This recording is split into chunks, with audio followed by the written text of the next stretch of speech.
My guest today is a superstar. She's a psychiatrist. She is the head of the Stanford Addiction Medicine Dual Diagnosis Clinic at the University of Stanford. You've probably seen her in The Social Dilemma, the documentary on Facebook and Instagram. You've probably seen her in The Crime of the Century on HBO. You've heard her on the super famous Andrew Huberman podcast, just to name a few. And Hannah Lembke is the author of Dopamine Nation, which has been translated into French, Un monde sous dopamine. And together, obviously, we're going to talk about dopamine and addictions and how our brain is functioning.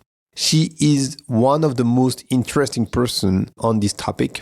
And I've learned so many things just by talking to her. And I hope you will enjoy this podcast because it is phenomenal what you're going to just learn by listening to it. I'll let you to it. Allez, Vlan, c'est parti.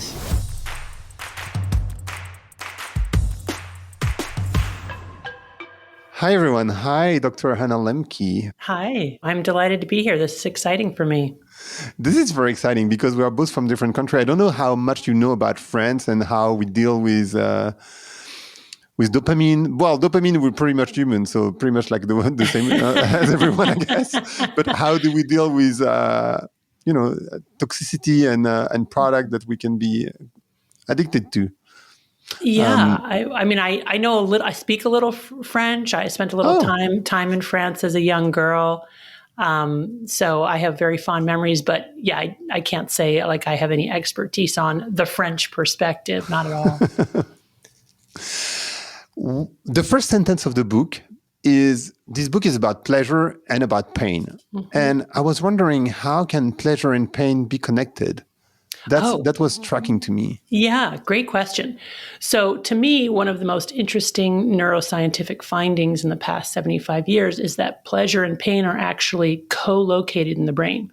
So the same parts of the brain that process pleasure also process pain, and they work like opposite sides of a balance, which is to say, although, we can experience pleasure and pain simultaneously, for example, in sexual congress or eating spicy food, in general, the mechanism in the brain for processing pleasure and pain is what we call an opponent process mechanism, which is to say when we're experiencing pleasure, we're not experiencing pain and vice versa. And the way that our brains sort of level out in between pleasure and pain is to create the opposite. So this is sort of a complex neurological mechanism, which I'm happy to go into if you like. I would love that because there is this example that you take about men being plunged in super cold water and having the dopamine raising like crazy, which was for me very I was like, how is that even possible? Right. Yeah. How does that happen? Okay. So in order to explain, how our brains process pleasure and pain, imagine that deep in your limbic or emotion structures, part of your reward circuitry, there's a balance, kind of like a seesaw or a teeter-totter in a kid's playground. And that's going to represent how we process pleasure and pain. When we experience pleasure, the balance tips one way. When we experience pain, it tips the other. There are certain fundamental rules that are governing this balance. And the first and most important rule is that the balance wants to remain level with the ground. That's what neuroscientists call homeostasis, such that with any deviation from that level position, our brains are going to work very hard to go back to the level position. And the way our brains do that is actually important to understanding how we get addicted. Because the way our brains go back to the level position is first by tilting an equal and opposite amount to whatever the initial stimulus was. So for example, I like chocolate. I eat a piece of chocolate. That releases dopamine, the reward neurotransmitter in my brain's reward circuitry, and my pleasure-pain balance tilts to the side of pleasure. But no sooner has that happened than my brain adapts to that increased dopamine firing by downregulating dopamine production and transmission, not just to baseline, but actually below baseline. I like to imagine that as these little neuroadaptation gremlins hopping on the pain side of the balance to bring it level again. But the gremlins like it on the balance. So they don't hop off as soon as I'm level. They stay on until I'm tilted an equal and opposite amount to the side of pain. That is the come down, the hangover, the after effect, or just simply that moment of craving another piece of chocolate or another drink or another smoke or another TikTok video or whatever it is. Now, if I wait long enough, those gremlins hop off and homeostasis is restored, craving is resolved, and I move on. But if I don't wait, if I continue to consume that pleasurable substance or something like it over days to weeks to months to years, those gremlins multiply. And pretty soon I've got enough on the pain side of the balance to fill this whole room. And now I've entered into addicted brain. Now I need to keep using my drug in greater quantities and more potent forms, not to get high and feel pleasure, but just to level the balance and feel normal. And importantly, when I'm not using, I'm walking around with a balance tilted to the side of pain. I've changed my hedonic or joy set point, and I'm experiencing the universal symptoms of withdrawal, anxiety, irritability, insomnia, dysphoria, and craving. So that's just the setup for your question, which is, why is it that immersion in an ice cold water bath would feel good afterwards? So I've explained that when we press on the pleasure side by ingesting something that's immediately pleasurable, often we refer to these as drugs or intoxicants, I pay a cost with gremlins on the pain side. But the opposite is also true. If I intentionally press on the pleasure side, not too much and not too little, those gremlins will actually hop over. If I intentionally press on the pain side of the balance, with exercise, ice cold water immersion, those gremlins will hop on the pleasure side of the balance, and I will get my dopamine indirectly by paying for it up front. And the advantage of doing that is that I don't get into that cycle of craving or changing my hedonic or joy set point. If I'm going to change my set point at all, I'm going to change it to the side of pleasure, such that exercise, ice cold water immersion is a very effective way for seeking dopamine and more resistant to the compulsive overconsumption problem that we associate with addiction. Not invulnerable to that problem, because people can get addicted to things like exercise, but but much more resistant. Because what you describe in the book is that practicing a sport is actually producing pain.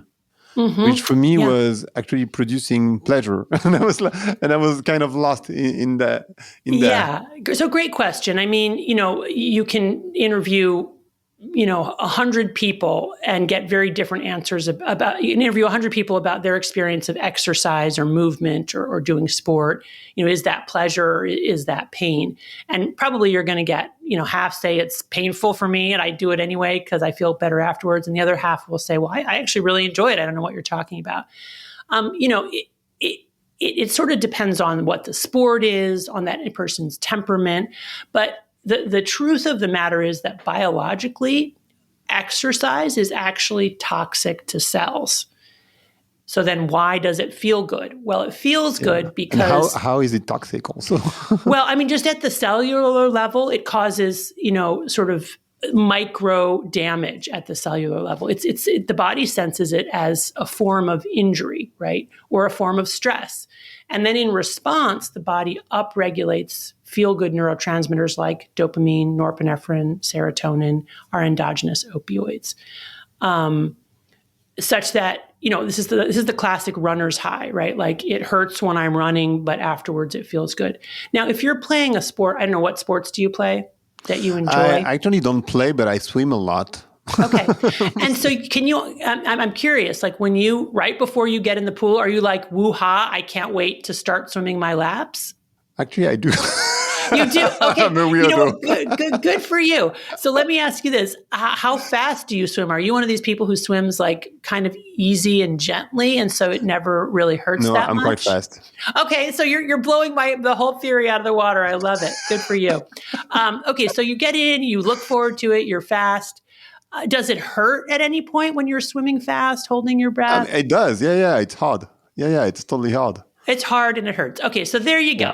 You're doing something that's hard. For whatever reason, you have a mindset that allows you to look forward to feeling pain. But the bottom line is you are feeling pain, and your body's sensing injury, and you're upregulating feel-good neurotransmitters. And when you get out of the pool, or maybe even mid-swim, right, you're high, right? You're feeling a high. Now, I can tell you, for me, when I get in the pool, I'm like, it's like stabbing myself with a knife. Okay, I hate it, especially especially that first plunge in the water. I don't know, something, I'm very resistant to that. Now, once I get going and I get in the rhythm, and also, swimming is a great sport because you're basically engaging in this kind of Kussmaul breathing that so many people are talking about now. This kind of where you're sort of inhaling or exhaling more than you're inhaling. And you can get high just on like a breathing exercise. Swimming is so great because it incorporates that breathing, which can get us high, with the movement that can get us high. But the bottom line is that I know that I'm not jumping up and down for joy when I'm on the edge of the pool. I'm really happy afterwards that I did it, but I never look forward to it.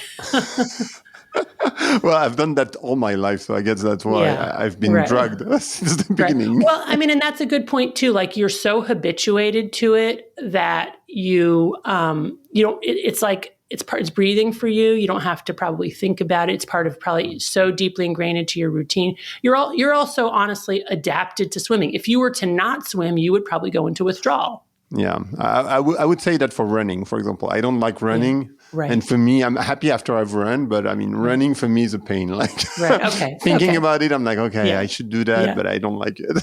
Yeah.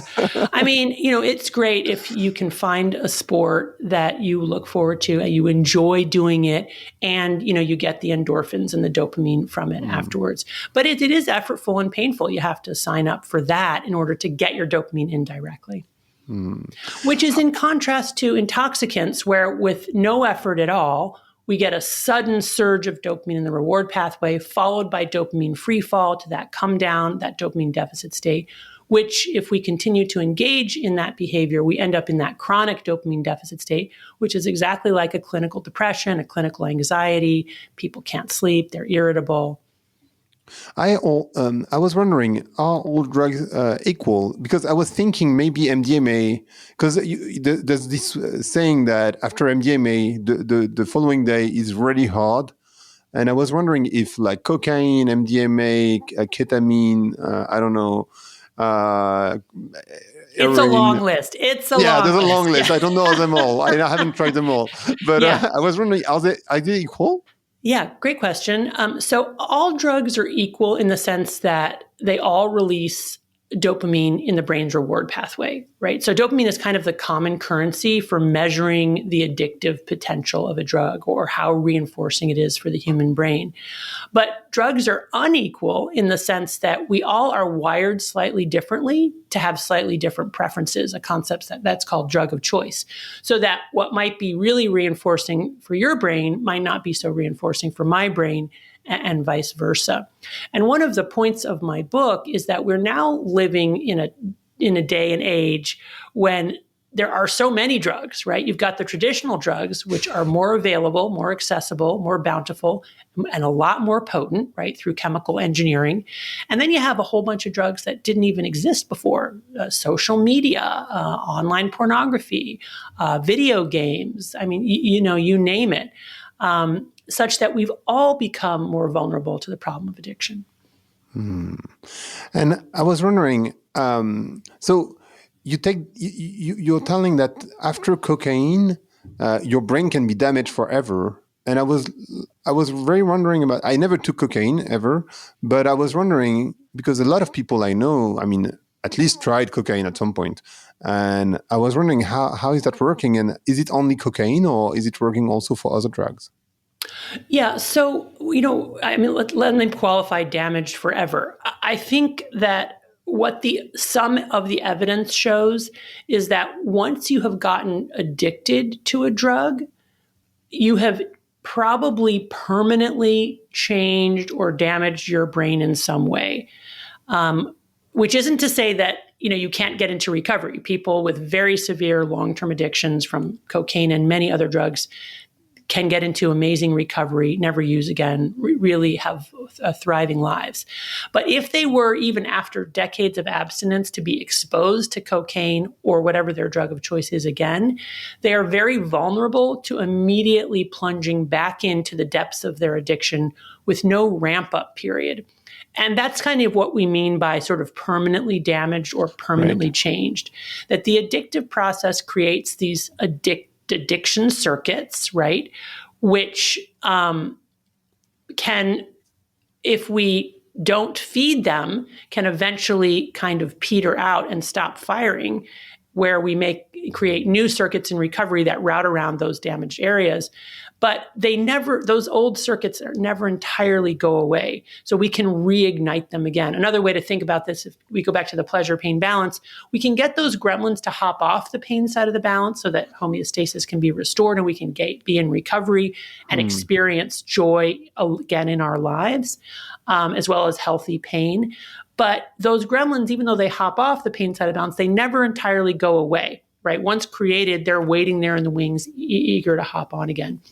There's a very famous experiment in mice showing that if you inject a mouse with cocaine consecutive over 7 days, what you will find on day 7 is that the mouse goes from lurking and hiding in the shadows to running in a frenzy, in the middle of the maze. They measured that by seeing how many times the mouse breaks a beam of light across the middle. If you then take cocaine away for a year, which is a lifetime for a mouse or a rat, eventually the mouse stops doing that crazy frenzied running and goes back to hiding in the shadows. But if you then, after a year, inject that mouse with a single dose of cocaine, they'll immediately be back in that running frenzy. There's no ramp up period. And is it the same? Sorry to be very specific, but because I am in these, bubble somehow of people taking a lot of drugs, but also what we call medicine, like mushroom, ayahuasca, San Pedro, and all those things. And I was wondering, what is the connection between? Maybe you don't know because you don't talk about that in the book, but I was wondering, is there a connection between dopamine and mushroom, for example? Or ayahuasca? Yeah.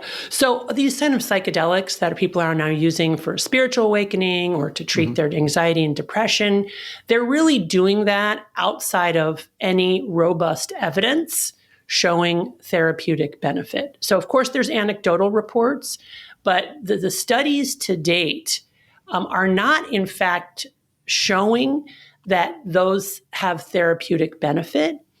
What we do have evidence for is that when molecules like psilocybin or MDMA are used in conjunction with a very long and intense course of psychotherapy, so they're basically, an added to the psychotherapy, like in a year of psychotherapy, your therapist will administer 3 courses of MDMA in a year of weekly psychotherapy. So it's a very small part of it that for some people with like treatment refractory PTSD or depression, that can potentially be helpful. That is a very different proposition from saying the molecule itself can treat my PTSD or the molecule itself can treat my depression. Right. So I want to establish that first. What do we actually have evidence for? Because a lot of people misunderstand that. The second thing, which is a complete myth, which we should slam the door on, is this idea that psychedelics are not addictive. That is false. That is a myth. It stems from this notion that most psychedelics flood the brain with the neurotransmitter serotonin, which causes downregulation of serotonin receptors, which creates a kind of refractory period or a period right after use in which, were we to use again, we would not get an effect. And that has been so therefore there's not like the typical kind of come down, the sort of the opponent process mechanism. But actually, that's not true. There can be a come down. MDMA has a classic come down, sometimes referred to as Blue Mondays. So that's also mythic, but that's sort of the lore out there. But even more importantly, even if we were to postulate that, okay, there's no come down, or you can't develop, there's no tolerance or dependence that develops over time, those things are also not true. But let's say we were to postulate that were true. That still doesn't mean that they're not addictive, because addiction is the continued compulsive use of a substance or behavior despite harm to self and or others. And we see plenty of people who use psychedelics continually and compulsively despite them being harmful and not really helping that person. And that person is still sort of saying, no, it's helping me spiritually, or it's helping me, but everybody else going, no, it's really not. So this is the problem. And you love storytelling, and you tell a lot of stories in the book. I think the storytelling is super powerful. I was wondering, is there one story that has changed your perspective on your understanding about addictions? Yeah, I mean, I think most of the There's stories, many of them. I have the great privilege as a psychiatrist to listen to people's stories. And what I get is I get the real stories. I get to look under the hood of the car and actually see the engine, not what people are showing to the world. But I will say that the pivotal story that was sort of the aha moment that said to me, this story would make a great scaffolding for some of these larger themes that I want to explore in Dopamine Nation, was the story of my patient, Jacob, a Stanford scientist who came to me looking for help with a very serious sex, pornography, and compulsive masturbation addiction, to the point, and he was an engineer, so he's a guy who tinkers and builds things, to the point that he had made a very elaborate masturbation machine that hooked his genitals up to the internet. That was actually potentially life-threatening because he gave other people control of it through the internet, so he could have been electrocuted and died. Wow. But that was what he had gotten to over years of his addiction. And the reason it was so powerful and salient for me was because my initial reaction to his describing that was one of horror, fear for him, but also just horror at sort of what humanity had come to, that we were now connecting our genitalia to the internet. And then in the next moment, I kind of took a step back and I thought, but on the other hand, is that really that different from the way that I use my Kindle to download romance novels that I read compulsively and in excess and have difficulty stopping, despite the fact that it's interfering with my ability to be a good parent and be a good spouse, or let's say be the parent and spouse that I want to be, despite the fact that it's leading to opportunity costs for me, other things I might be doing, but I'm not doing because I'm literally spending hours every day, reading romance novels. Right. I talk about that in the book. And that was really the sort of oh, wow, he and I are not really different, but for one turn of the screw, I would be, and no pun intended with the screw, but anyway, with one turn of the screw, I would be, I could easily be in his shoes. I also love the story about this young girl taking marijuana and telling you she's taking it because she is depressed. Right. And what you explained to her, maybe you can explain to us what you told her and how she stopped taking marijuana. Yeah, so this is really an important sort of something to pause on, because what we see a lot of in psychiatry and in mental health is people coming in wanting help for depression, anxiety, who are using addictive substances daily and who identify that substance, whether it's cannabis, marijuana, or alcohol, or what have you, as self-medicating their mental illness. And they say, doctor, I'm not addicted, I'm depressed or I'm anxious. And if you could just treat my depression or anxiety, I wouldn't have to use marijuana or cannabis or alcohol or whatever it is. But the truth of the matter is that when we continue to expose our brains to these highly dopaminergic, highly reinforcing substances and behaviors, we multiply those gremlins on the pain side of the balance and ultimately end up in this state, this dopamine deficit state that is depression, is anxiety.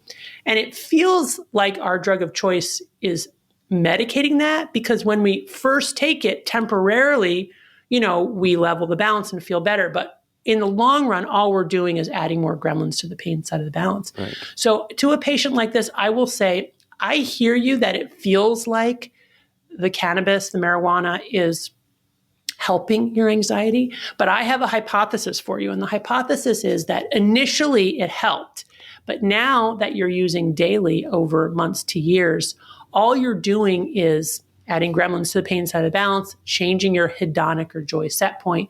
You're in a chronic dopamine deficit state. So what you need to do, or what I would hypothesize would be an intervention, stop using for long enough for those neuroadaptation gremlins to hop off the pain side of the balance and homeostasis to be restored. while appreciating that when you do that, and I always ask for 30 days. Why 30 days? It's the amount of time people can wrap their heads around. It also tends to be the amount of time that the average person starts to feel better. If it's less than that, remember when we first take that pleasure off the pain side, pleasure pain balance, those gremlins that have been accumulating will smash us down to the side of pain. That's the acute withdrawal. It's very difficult. Anxiety, irritability, it all gets worse. And it lasts about 10 to 14 days. So I said to her, what I would propose is that you stop using cannabis in any form for 30 days. Prepare yourself that you're going to feel worse before you feel better. And that's going to last about 10 to 14 days until you can restore some semblance of healthy dopamine firing.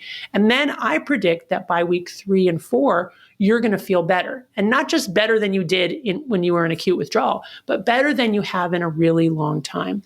And we do this routinely. And if it's sex and pornography, then we say no orgasms with yourself or anybody else for 30 days. If it's food addiction, we say no sugar or processed food for 30 days. Alcohol would be no alcohol for 30 days. Now, importantly, with alcohol, you would want to make sure that this person wasn't at risk for a life-threatening alcohol withdrawal, because we know that there can be severe forms of alcohol withdrawal that can kill people. So, you want to make sure this is a safe intervention. But as an early intervention, it can be very, very effective. Because number one, if people are able to do it, about 80% of them will come back and say, wow, I feel so much better. And now I can see that the cannabis, the marijuana, wasn't actually helping my anxiety, because I realized that I'm much less anxious now than when I was using. And that's a wonderful aha moment, because then I don't have to persuade this person that they're better off using not at all or using less. They have the experience themselves.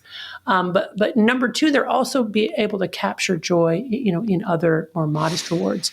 If they come back and they don't feel better, which is about 20% of people, that's also helpful, because it's like, okay, we saw what your brain looks like on drugs. Now your brain off drugs is still depressed and still anxious. So let's get in there and treat that specifically. And if the person can't do the 30 days, that's also useful information. It's like, hey, maybe this isn't actually within your willful control, right? Maybe there's actually, a bigger problem here than you realized. Can we have addictive personalities? I tend to see that within my friends. I don't think I am someone who is very addictive. I am addictive to chocolate. So, but beside that, I'm not smoking. I'm not drinking. I don't use drugs. Right. So, but chocolate, probably. But can we have an addictive personalities? Yeah. So, the addictive personality is a phrase that that used to be very popular to describe somebody who could sort of get addicted easily to almost anything. Typically today in the field of addiction medicine, we don't use that phraseology, but we use a different equivalent term, which is basically this person has an innate vulnerability to addiction. I mean, it's the same basic idea. And there's science behind this showing that if you have a biological parent or grandparent with addiction, especially alcohol addiction, that's where most of the data are, then you are at increased risk to develop an alcohol addiction yourself, even if raised outside of that substance using home. So we know that being raised by parents who model or implicitly or explicitly condone substance use, that's a risk factor for addiction. But even if people are raised in a home where that's not being modeled and where they have healthy, adaptive parenting, if they have a biological parent or grandparent who had addiction, they're at increased risk to get addicted themselves. So that tells us that, there's quite a genetic load that makes people more vulnerable to addiction. I will footnote that by saying that in today's world, where almost everything has become drugified, including, by the way, work, right? The way work follows us, what do I mean by drugified? I mean made more potent, made more accessible, more bountiful, more novel. So even things like work, or for that matter, exercise, which we were talking about as a good way to get dopamine indirectly, have been made addicted with, the machines, the leaderboards, the rankings, the social media, the Strava, right, all of it, the social validation, that even things that we would typically think of as not addictive have become addicted. And so the catchment area for people who are vulnerable to addiction has really broadened. So for example, I used to think that I didn't have an addictive personality, right? Because like alcohol gives me a headache. Caffeine doesn't wake me up. I just thought, oh, I must have like some imperviousness. But the truth is I just hadn't met my drug of choice, which turns out to be pornography and like relationships and probably work too. And so we are not equal. We don't have the same baseline in dopamine from our birth, basically. That's what you're saying. Yeah, it's a great, we don't really know. So there is research that suggests that people who are prone to depression have at baseline lower levels of dopamine, that people who are prone to attention deficit disorder have lower baseline levels of dopamine. So we do know that there's a variability in there in terms of, what your baseline dopamine firing. And it looks like it may be associated with the risk for developing various mental health disorders, including addiction. So the truth is that we're probably not all created equal when it comes to dopamine. And if we have at baseline a lower level of dopamine, that probably does make us more vulnerable to a variety of mental health conditions, including addiction. Because we're then reward seeking, right? We need more potent rewards to get a feeling of pleasure.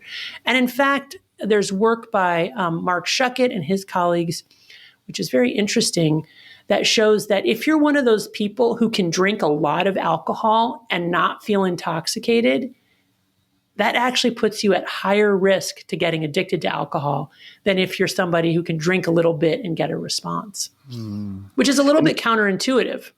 100%, yes. Yeah. Which factor contribute the most to our addictions? Well, the risk factors for addiction are many. And they can broadly be put into three buckets: nature, nurture, and neighborhood. Nature, we talked about, that's your genetic inborn risk of addiction, or your risk of another mental illness. And in general, people with mental illnesses are at higher risk to develop addiction than people without mental illness. Then you've got your nurture risk factors. That's how you were raised. And if you're raised in an environment where there's trauma, abuse of any kind, where parents have an addiction, or they just implicitly or explicitly condone substance use or other addictions, those are kids who are at increased risk for addiction. Conversely, if you have a parent with whom you have a very positive relationship, the parent knows where you are, what you're doing, what's at the bottom of your backpack or under your bed. So parents who are involved, that tends to be a protective factor. And then finally on neighborhood, that talks about the environment that we live in. And one of the biggest risk factors about the modern environment is our simple access to all of these highly reinforcing substances and behaviors, making everybody, as I mentioned, more vulnerable to the problem of addiction. One topic that you cover in the book is our modern society, because in this society, all our basic needs are covered. And I was wondering, how are our brain adapting to that situation? Because our brain didn't evolve so much within the last thousands of years. And so it is not wired to enjoy so much life somehow. Right. Yeah, that's the exact premise or hypothesis of Dopamine Nation, that there's this mismatch between our ancient wiring that has us reflexively approaching pleasure and avoiding pain, which is a perfect mechanism in a world of scarcity and ever-present danger, but is a kind of a terrible mechanism for the world that we live in now, this world of overwhelming overabundance. And, I think, we could have had this sort of idealistic fantasy that when we had more leisure time and more disposable income, which, by the way, we have more of both of those than ever before in human history, that we would spend our time picking up garbage and helping each other and praying and meditating. And instead, what we're doing is watching a lot of pornography and a lot of video games and social media, and getting more and more isolated, not needing other people, meeting our physical, emotional, psychological needs through our little devices, our masturbation machines. So, I think it's hugely problematic. We're probably rewiring our brains, that pushes us then further in this direction of addiction, quick pleasure seeking, not being able to tolerate not knowing or ambivalence or nuanced gray areas, a kind of global attention deficit disorder, if you will. I think it's going to be a major challenge. Would you say that we are an addicted society? Absolutely. I think capitalism is basically, I'm not anti-capitalist, but it is based on the foundation essentially of addiction. I mean, in a perfect capitalism, we would all ultimately become addicted consumers. And we're headed there without a doubt, without a doubt. So I do think that addiction is the modern plague and is going to be a problem that we are going to have to deal with and try to figure out for maybe the next hundreds of years. So, two questions that are connected. Are we now not able to feel pleasure as much as we used to do as humans? And second is, are we able to resist pain as much as we used to do before? Right. So I think we are both less able to feel pleasure and more likely to feel pain than in prior generations. And I think it's physiological. So I think because we're constantly bombarding our brains with these highly reinforcing substances and behaviors, essentially organizing our lives around these constant rewards, I think we're in, a kind of global dopamine deficit state where we experience less joy. That this relentless pursuit of pleasure doesn't actually lead to pleasure. It eventually leads to a kind of misery. And we can see that by the rising rates of depression and anxiety all over the world, but especially in the wealthiest nations of the world. We can see that by decreasing happiness scores on happiness surveys. Happiness scores are going down the most in the wealthiest countries in the world in the last 20 years, and also very sadly rising suicide rates, all over the world. For the first time, data are showing that suicide rates are higher in high-income countries than they are in low-income countries. And we know that in the United States, for sort of middle-aged Americans, we are now dying younger than our parents and grandparents, especially those with minimal education. And the top three causes are drug overdose, suicide, and alcohol-related liver disease. But what should we do then? Even as a personal level, how can you deal with that? Especially you talk about stop chasing for your passion, but this is another question somehow. But first, maybe is how should we deal with the fact that our brain is bombarded with things that are creating more pleasure, but eventually pain? Well, I think this is, again, a very large problem. It's both an individual problem and a collective problem.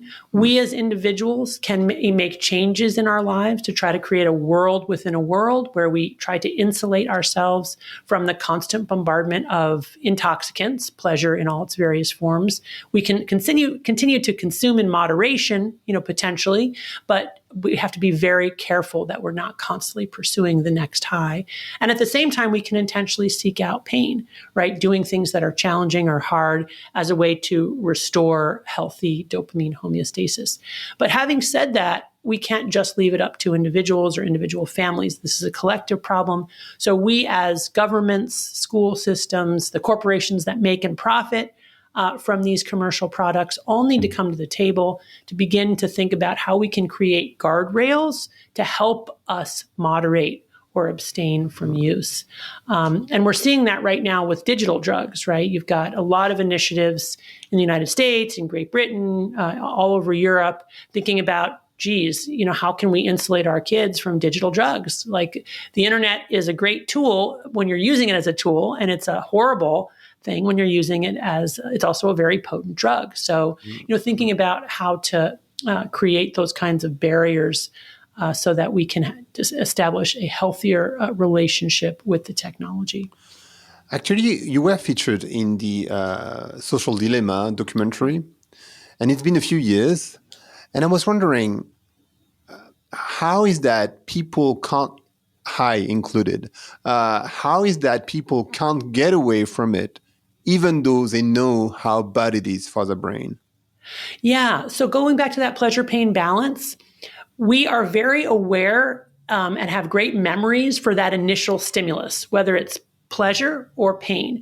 But we have terrible memories for the gremlins. We don't really remember that opponent process mechanism. So, for example, people with addiction, even once their entire lives have been destroyed by their drug use, will still have euphoric recall for their initial drug adventures and have difficulty remembering all of the bad stuff that happens, including the fact that their drug doesn't even work for them anymore, and in fact has turned on them and done the opposite of what they're hoping for. They still use, again, like me in the mornings when I get up and I'm planning to exercise, I do not want to get out of bed.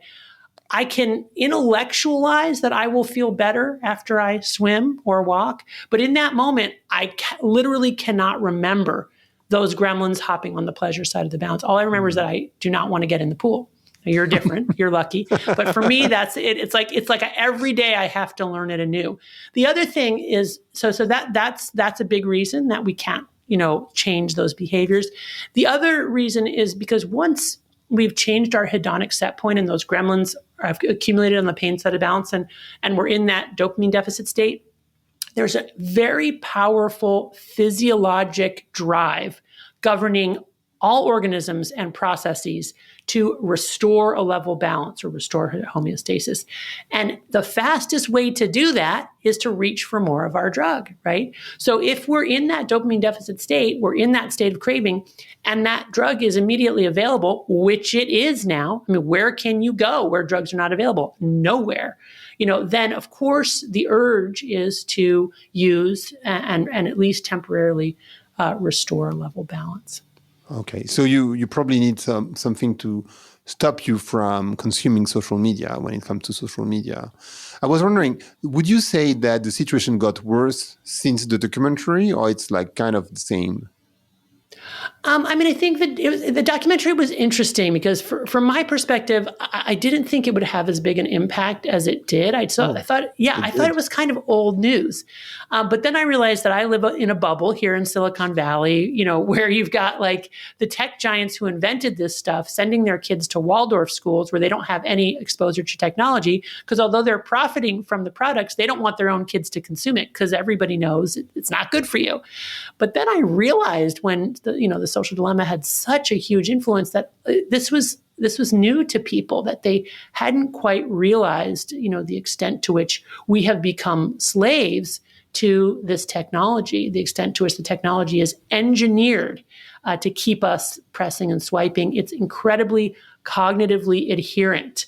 So it's like of our brains and perfectly matched to our brains. Talk about drug of choice. It's a drug of choice for all of us. You only have to walk around a modern airport to see, the way that we've been hijacked by these devices. I was also wondering about Painkiller, the documentary, and the fact that we take those products to release pain, but it's actually creating addiction. I would like to better understand how is this working, and because we are completely drugged by So again, let's go back to the metaphor of the pleasure pain balance. So people who have physical pain or mental pain, they're not starting out with a level balance, right? They're starting out tilted to the side of pain. So then they take a molecule like an opioid in order to relieve that. But the truth of the matter is the gremlins don't care if you started out in pain. They only care about the directionality. So once you've now tilted it this way, even though it's level, they're going to hop on the pain side of the balance. And you're going to get your opponent process mechanism that tilts you even further into pain, which is why many people with chronic pain who take large amounts of opioids over a long period of time will actually end up in more pain, right? In more pain because of that pleasure pain homeostatic mechanism. The other thing is that opioids work in at least two ways on the brain. They're analgesic, so they, at least temporarily for some people, relieve pain, but they also release dopamine in the reward pathway. So they're a euphorant. So then you can get into this cycle where even if it's not working for my pain, it's giving me a brief euphoria because it's releasing dopamine in the reward pathway. So now I've got two mechanisms driving it. I want to get out of physical pain, and I also, whether consciously or not, want to feel a little bit high. And those things are closely related. And so what advice would you give to people, like to stop somehow what you said, like during 30 days, stopping opioid? Right. So for opioids, generally opioid withdrawal is not life-threatening. And people who have been using opioids, even street opioids like heroin and fentanyl, can stop using abruptly if they're able to. I mean, they can physiologically generally do it. The problem is that people who are on opioids or take opioids for physical pain will, at least in the acute withdrawal, experience such intense recurrence of their pain. And then imagine that that's going to be the pain that they're going to live with for the rest of their lives. That's very difficult for those folks. So generally what we recommend in those instances is a slow taper off of the opioid over time. Usually we have people go down by a little bit every month. Again, you've got that 30-day phenomenon where initially they feel worse, including worse pain in the first 10 to 14 days, but by 30 days, they've usually established back to their baseline, but now their baseline is on a lower dose of opioids. And we keep doing that monthly with the goal of eventually getting them off. And what we see when people with chronic pain get off of high-dose opioids is that although it's very difficult for many of them and they experience more pain with each decrement and dose, ultimately when they get off, their pain actually improves. And so that's the great paradox, right?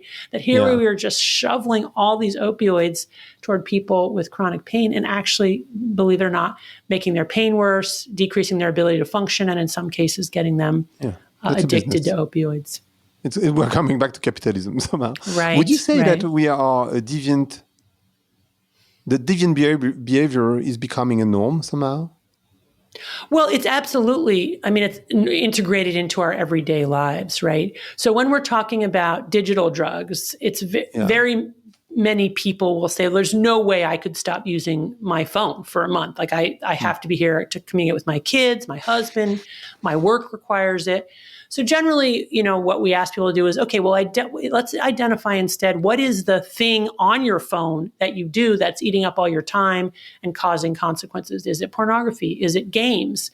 Is it Twitter, X, formerly known as Twitter?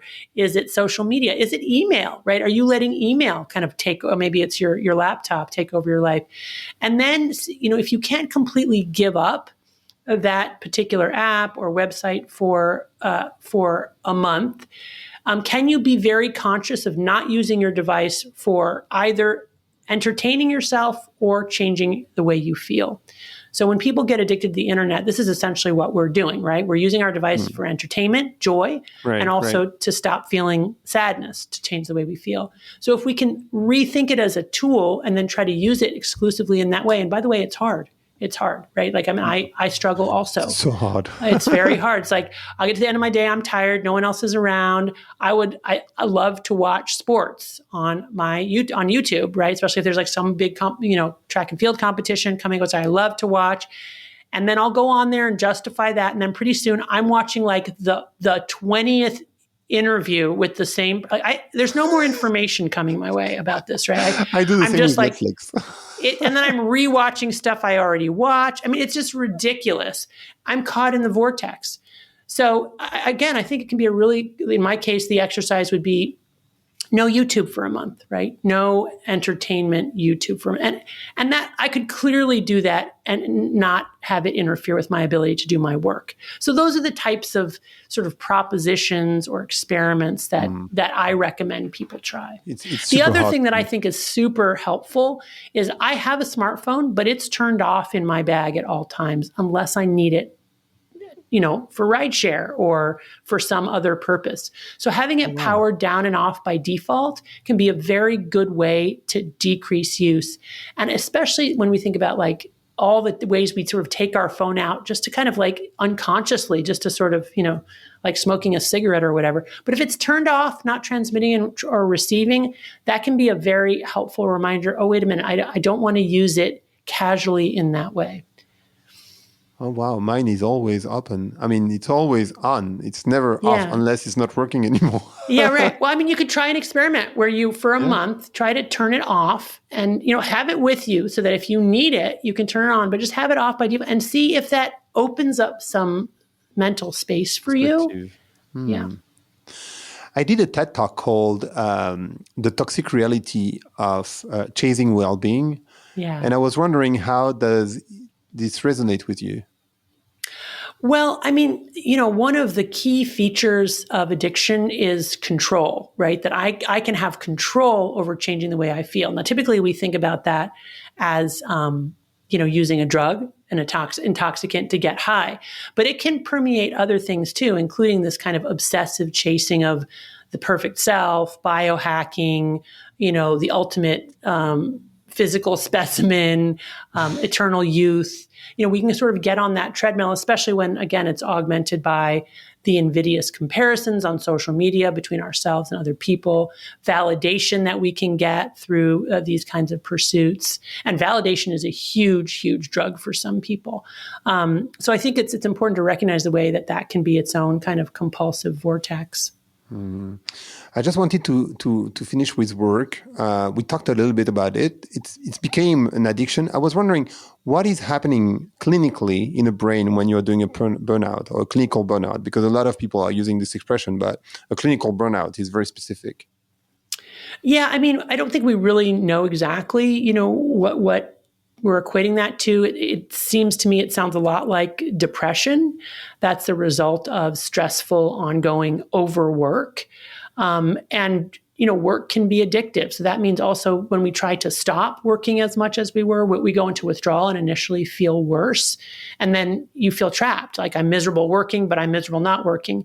Again, the key there is to reduce or stop that particular type of working for long enough to reset reward pathways, change gears, open up our vision to other things we used to enjoy. What we really fail to appreciate with the subtlety of work addiction is the enormous opportunity costs. All of the things that we're not doing because we've narrowly focused our intention and our pleasure on work.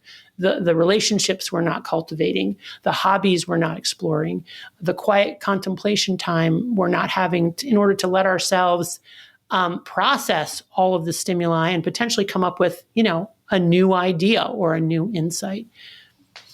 There are so many topics I want to deep dive with you. We don't have time to do that, but I would highly recommend people to read the book. Now it's in French, so it's pretty easy to read it.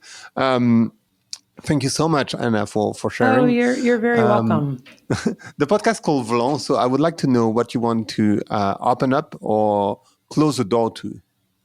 Okay, so I'd love to close the door to this idea that addiction is something that's other, that affects people who are living on the street and maybe sleeping under a bench. That really addiction is something that we're all struggling with in the modern age, and that it's very human to be addicted. This kind of reflexive, pull to approach pleasure and avoid pain is what has kept us alive. And now it's become a bit of a liability. So I'd love to slam the door on this idea that only other people get addicted. Perfect. Thank you so much, Anna. That was so relevant, so interesting. Oh, great. Well, thank you. Thanks for inviting me. And, if you have a lot more questions, maybe at some point, down the road, I can come back again. Oh, yeah. With pleasure. We'll do that. Okay, great. Good. Super. Well, thank you so much. Merci d'avoir écouté Volant. Si vous avez aimé l'émission, n'hésitez pas à mettre des étoiles sur vos plateformes de podcast préférées. Vous pouvez aussi partager l'épisode sur vos réseaux sociaux, Instagram Stories, Facebook, LinkedIn, où vous voulez. Je suis Grégory Pouy. Vous pouvez me retrouver sur l'intégralité des plateformes sous le nom Greg from Paris. Si vous avez des idées pour des invités, si vous avez des commentaires, n'hésitez surtout pas à m'envoyer un message. Allez, merci et à bientôt.